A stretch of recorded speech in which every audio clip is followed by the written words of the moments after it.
మంచిది. క్రైస్తవ కుటుంబానికి కుటుంబ ప్రార్థన వెన్నెముక. కుటుంబంగా కలిసి ఆరాధించటం అది క్రైస్తవ కుటుంబానికి ఎంతైనా దీవెన.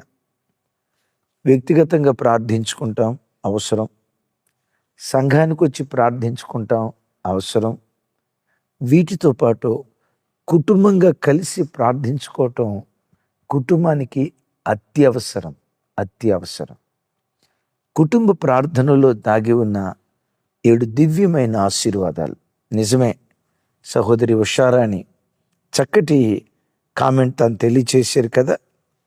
గడిచిన 14 సంవత్సరాల నుంచి రెగ్యులర్గా క్రమం తప్పకుండా కుటుంబ ప్రార్థన చేసుకుంటూ ఉన్నామని. నిజమే, మా చిన్నతనంలో మా తల్లికి తండ్రికి ఉన్న ఓ దివ్యమైన అలవాటు. సాయంత్రం 7:05కి రేడియోలో వాక్యం వచ్చేది కదా. 7:45 వరకు రేడియోలో వాక్యం వినేవాళ్ళం. 7:45కి కుటుంబ ప్రార్థన స్టార్ట్ అయ్యేది. అఫ్కోర్స్ 8:30-9 వరకు ఆ రోజుల్లో కుటుంబ ప్రార్థన జరిగేది. అలాగని రోజు 2 గంటలు కుటుంబ ప్రార్థన చేసుకోమని కాదు, మినిమం అర్ధగంట, అవకాశం ఉంటే గంట, ఇంకా దాటినా పర్వాలేదు. అయితే పిల్లల చదువులు ఉంటాయి కదా, కుటుంబ ప్రార్థనలో పిల్లలకు విసుగు రాకుండా ఉండునట్లుగా నేను ఈ మాట చెప్తూ ఉన్నాను. పిల్లలంతా సెటిల్ అయిపోయారు, ఏం పెద్ద వ్యాపకాలు ఏమి లేవు, చదువు ఇవేవి లేవు అని అంటే 1:30-2 గంటలు చేసుకున్నా తప్పేమీ లేదు. కానీ పిల్లలు ఉన్నప్పుడు అర్ధగంట, గంటలోపే కుటుంబ ప్రార్థన ముగించుకోండి, మంచిది. కుటుంబ ప్రార్థన ద్వారా మనం పొందుకునే 7 దివ్యమైన ఆశీర్వాదాలు. నంబర్ 1, కుటుంబ ప్రార్థన దేవుని సన్నిధిని ఇంటిలో స్థాపిస్తూ ఉంది. విన్నారా? దేవుని సన్నిధిని మన ఇంటిలో స్థాపించే శక్తి, దేవుని సన్నిధి మన ఇంటిలో సంచరించేటట్లుగా చేయగలిగిన ఆ శక్తి కుటుంబ ప్రార్థనలోనే ఉంది. ఎలా? ప్రభువారు అంటారు కదా, ఎక్కడ 2-3 కూడి నా నామములో ఏకీభవించి ప్రార్థిస్తారో వారి మధ్యలో నేను ఉంటాను. విన్నారా ఈ మాట? ఎస్, ఎక్కడ 2-3 కూడి ఏకీభవించి ప్రార్థిస్తారో వారి మధ్యలో నేను ఉంటాను. దేవుని సన్నిధిని మన ఇంటిలోకి దించగలిగిన శక్తి, దేవుని సన్నిధి మన ఇంటిలో సంచరించగలిగేటట్లుగా చేయగలిగిన శక్తి, పరలోకమందలి దేవుని సన్నిధిని భూమి మీద కుమ్మరించగలిగిన శక్తి కుటుంబ ప్రార్థనలో దాగుంది. ఇంటి యజమానుడా, మీ అన్నగా, మీ కుటుంబ సభ్యునిగా, నన్ను బయటోడిగా మీరు ఎంచుకోరు. మీ కుటుంబ సభ్యునిగా, మీ అన్నగా, మీ తమ్ముడిగా, మీ కొడుకుగా నా చేతులెత్తి బ్రతిమలాడుకుంటున్నాను. నీ ఇంటికి పురుషుడా నీవే యాజకుడివి కావాలి. అమ్మా తల్లి, నువ్వు యాజకురాలివి కావాలి. పిల్లలారా, కుటుంబ ప్రార్థనకు అమ్మా నాన్న ఆహ్వానించినప్పుడు విసుక్కోకండి. ఏం ప్రార్థన మమ్మీ, నీకేం పని లేదా, అమ్మను కించపరుస్తూ మాట్లాడకండి. దేవుని సన్నిధిని భూమి మీద కుమ్మరించగలిగిన శక్తి కుటుంబ ప్రార్థనలో దాగుంది అన్న సంగతి మర్చిపోకండి. ఎస్, మీరిద్దరు కలిసి ప్రార్థిస్తే దేవుడు 3వ వాడిగా మీ మధ్యలో ఉంటాడు. మీ ఇంట్లో 4 ఉంటే 5వ వాడిగా దేవుడు మీ మధ్యలో సంచరిస్తాడు. ఇంట్లో 3 ఉంటే 4వ వాడిగా ఆత్మస్వరూపిగా దేవుడు మీ మధ్యలో సంచారం చేయటం ప్రారంభిస్తాడు. నంబర్ 1, దేవుని సన్నిధిని స్థాపించేది కుటుంబ ప్రార్థన. 2వది, కుటుంబంలో ఐక్యత, ప్రేమ, అనురాగం, చక్కటి అవినావభావ సంబంధం కుటుంబంలో ఏర్పరచగలిగింది కుటుంబ ప్రార్థనే. నిజమే, మనుషులం కదా, కుటుంబంలో మనస్మర్ధలు సహజమే. నేతి బీరకాయలో నెయ్యి ఉండదో అనేది ఎంత వాస్తవమో విన్నారా? నేతి బీరకాయలో నెయ్యి ఉండదో అనేది ఎంత వాస్తవమో, కుటుంబాలలో సమాధానం, ప్రేమ ఉండట్లేదు అనేది కూడా అంతే వాస్తవం. ఏ కుటుంబాల్లో చూసినా సైతానుగాడు పడగ విప్పి ప్రేమ ఆప్యాయత, అనురాగాలు లేకుండా సాతాను చేస్తున్న దినాలు. ఎవరి ఇంటి వారికి వారే శత్రు ప్రభు అన్నారు చూసారా? ఆ ఇంటి వారు వారికి శత్రువులు అయిపోతారని. ఈరోజు భార్యకు భర్త, భర్తకు భార్య, పిల్లలకు తల్లిదండ్రులు, తల్లిదండ్రులకు పిల్లలు, ఎవరికి వారు శత్రువులు అవుతూ ఉన్నారు. తమ్ముడు, చెల్లి, ఇంట్లో భార్యాభర్తల మధ్య ప్రేమానురాగాలు కరువైపోయాయా? ఐక్యత కరువైపోయిందా? కుటుంబంలో ఐక్యత పుట్టించగలిగిన శక్తి కుటుంబ ప్రార్థనలో దాగుంది. ఎన్ని మనస్మర్థలున్నా కుటుంబంగా కూడి ప్రార్థన చేసుకోవటం ప్రారంభించండి.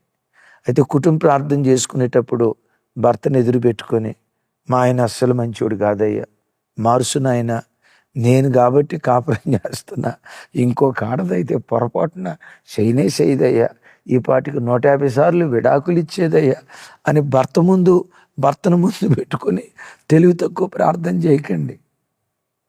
అత్తను ముందు పెట్టుకొని, గయ్యాలి గంప నాయన, రాకాశరంప నాయన, నేను కాబట్టి మా అత్త దగ్గర ఉండగలుగుతున్నా నాయన, ఇంకొక ఆడదైతే పొరపాటున ఉండలేదు నాయన, యేసు నామంలో ఇప్పుడే మా అత్తను మార్చుదువు కాక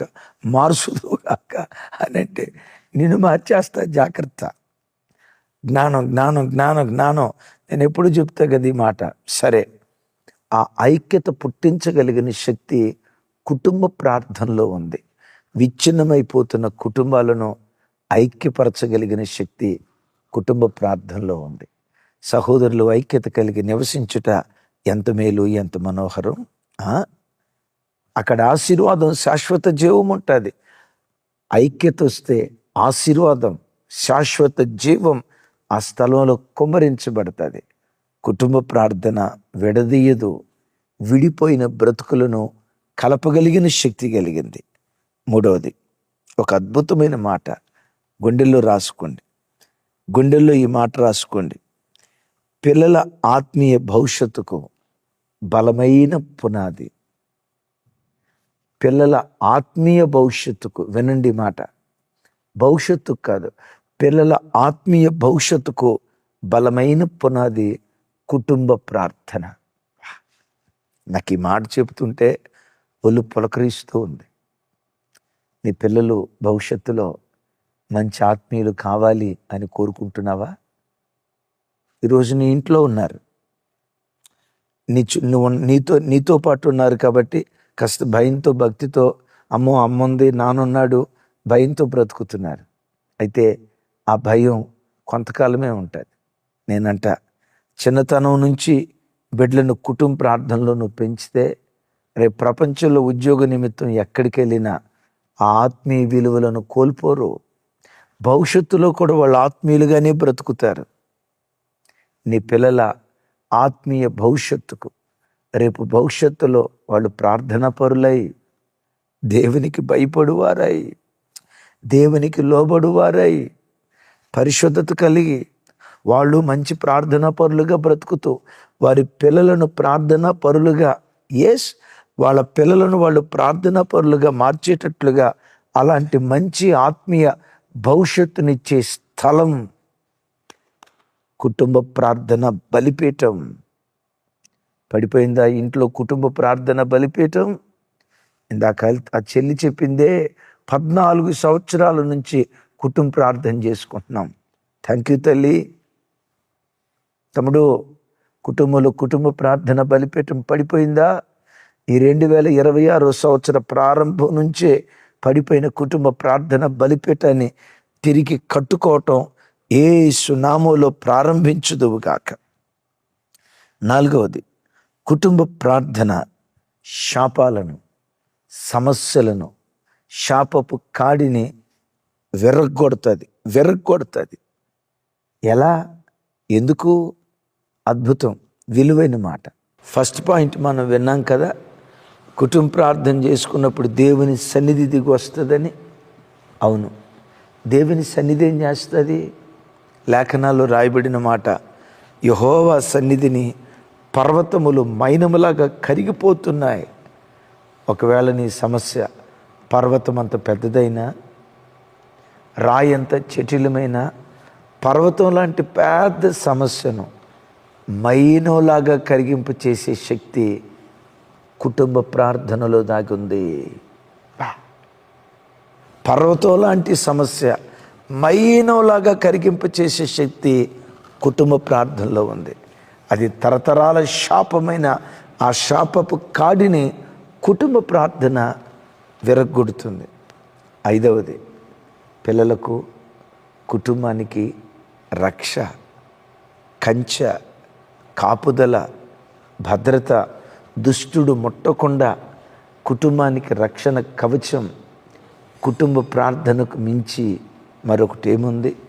ఎంతోమంది భక్తులు చెప్తారు, కుటుంబ ప్రార్థన జరిగే కుటుంబాల చుట్టూత దేవదూతలు సంచరిస్తున్నట్లు ఆ దర్శనంలో గ్రహించిన వాళ్ళు ఆ భక్తి కలిగిన కుటుంబాల మీద దాడి చేయటానికి కొంతమంది దొంగలు వస్తే ఆ ఇంటి చుట్టూతో కాంపౌండ్ ఉన్నట్లుగా, బాబో ఇంత దుర్భేద్యమైన కాంపౌండ్ ఉంది, ఆ కాంపౌండ్ మీద ఎవరో సంచరిస్తూ ఉన్నారు, పహారా కాస్తూ ఉన్నారు, ఆ ఇంట్లోకి వెళ్తే మమ్మల్ని ఎల్లక మునిపే ప్రాకారం దగ్గరే పట్టుకుంటారు కదా అని ప్రాకారాన్ని చూసి భయపడి పారిపోయారట. తెల్లారిన తర్వాత ఆ ఇంటి దగ్గరికి వచ్చి చూస్తే ప్రాకారం లేదు, సెక్యూరిటీ లేదు. ఏంటిది? ఆ తర్వాత తెలిసింది, వాళ్ళ ప్రార్థన వాళ్ళ ఇంటి చుట్టూత దుర్భేద్యమైన కోటగోడగా ప్రాకారంగా ఉందని.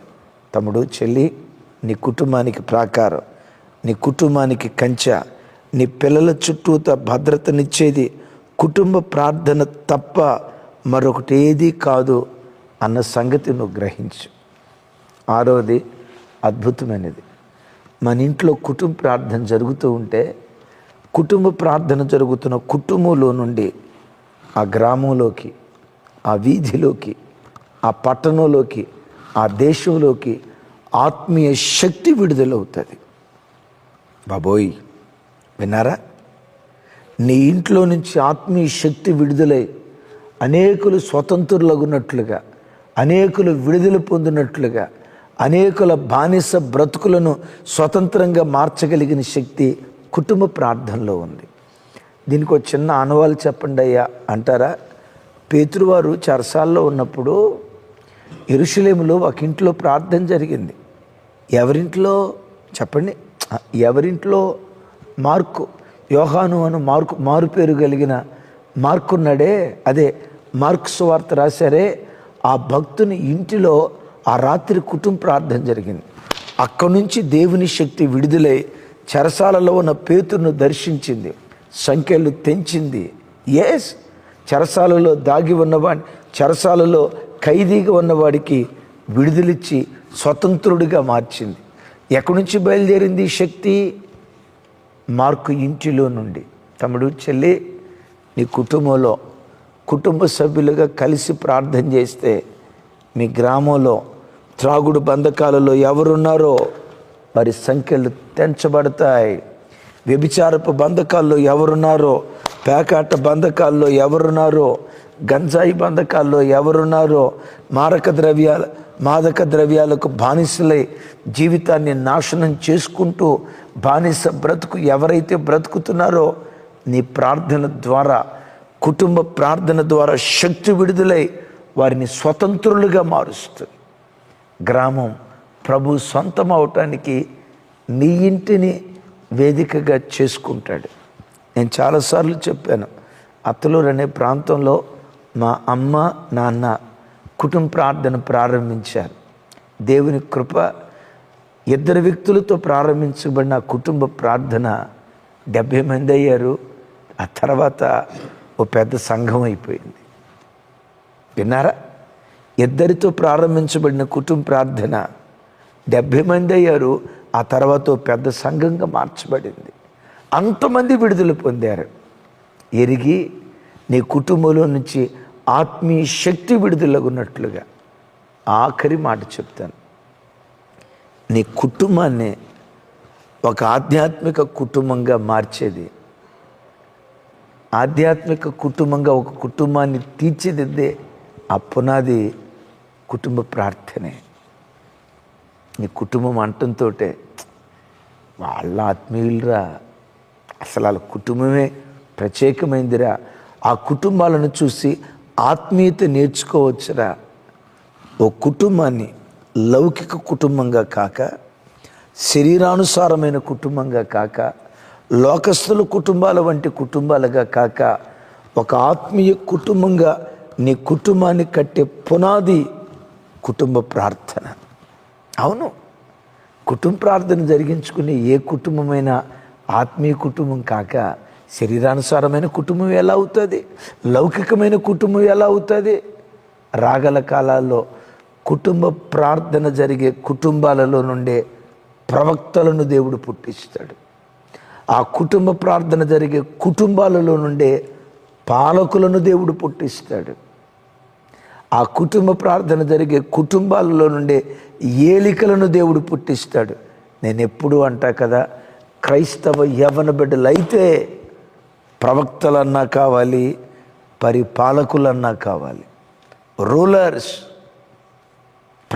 ప్రపంచాన్ని తలకిందులు చేసే యాజక తరమైనా కావాలి, లేదా బ్యూరోక్రాట్స్, గెజెటెడ్ ఆఫీసర్స్,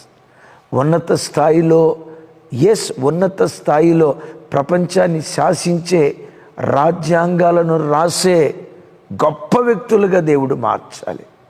అలాంటి వ్యక్తులుగా మార్చాలి. వాళ్ళని లేవనెత్తే స్థలం కుటుంబ ప్రార్థనే. తమ్ముడు, చెల్లి, ఈ 2026 సంవత్సరం దేవుడు బలపరిస్తే ఒక్కరోజు కూడా మిస్ కాకుండా కుటుంబ ప్రార్థన చేసుకుంటారా? కుటుంబ ప్రార్థన చేసుకుంటారా? పడిపోయిన నీ ప్రార్థన బలిపీఠాన్ని తిరిగి కట్టడానికే దేవుడు ఈరోజు నీతో మాట్లాడుతున్నాడు. మీకు తెలుసా, ఓ సహోదరి శ్యామల, మేబీ కొంచెం పేరు అటు ఇటుగా నేను చెప్పొచ్చు.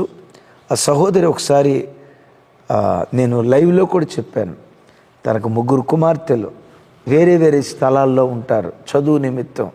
ఆ తల్లి ఏం చేసిందో తెలుసా? ప్రతిరోజు సాయంత్రం కుమార్తెలకు ఫోన్ చేసి, ఫోన్లో కాన్ఫరెన్స్లో 3-4 కలిసి కుటుంబ ప్రార్థన చేసుకుంటారు. కుటుంబ ప్రార్థన, మేబీ కోయంబత్తూరు ఎక్కడో కుటుంబ ప్రార్థన చేసుకుంటారు. ఆ తల్లులకు తెలుసు కుటుంబ ప్రార్థన యొక్క విలువ. 7 శ్రేష్టమైన ఆశీర్వాదాలు కుటుంబ ప్రార్థనలో దాగి ఉన్నాయి. తమ్ముడు, చెల్లి, పడిపోయిన కుటుంబ ప్రార్థన బలిపీఠాన్ని వర్తమానం విన్న తర్వాత తప్పకుండా కట్టుకొని చనిపోయే ఆఖరి క్షణం వరకు కుటుంబ ప్రార్థన చేసుకుంటూ కుటుంబ ప్రార్థనలో కుటుంబాన్ని కట్టుకుందాం. అట్టి కృప దేవుడు మన అందరికీ దయచేయునుగాక. ఈ వర్తమానం అనేకులకు షేర్ చేయండి. వారు విని కుటుంబ ప్రార్థన చేసుకోవటానికి దేవుడు వారిని బలపరచునుగాక. ప్రార్థన. తండ్రి, మీకు స్తోత్రం.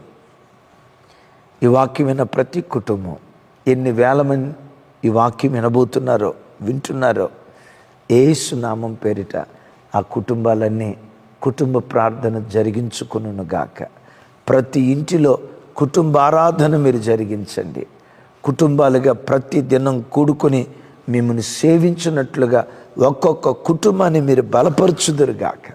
తండ్రి, కుమార, పరిశుద్ధాత్మ త్రియేక దేవుని నామం పేరిట బిడ్డలను దీవిస్తూ యేసు నామం పేరిట ప్రార్థించి స్తుతించి పొంది ఉన్నాను తండ్రి.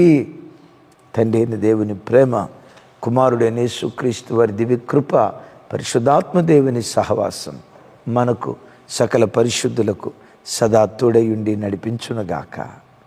ఆమేన్. Thank you.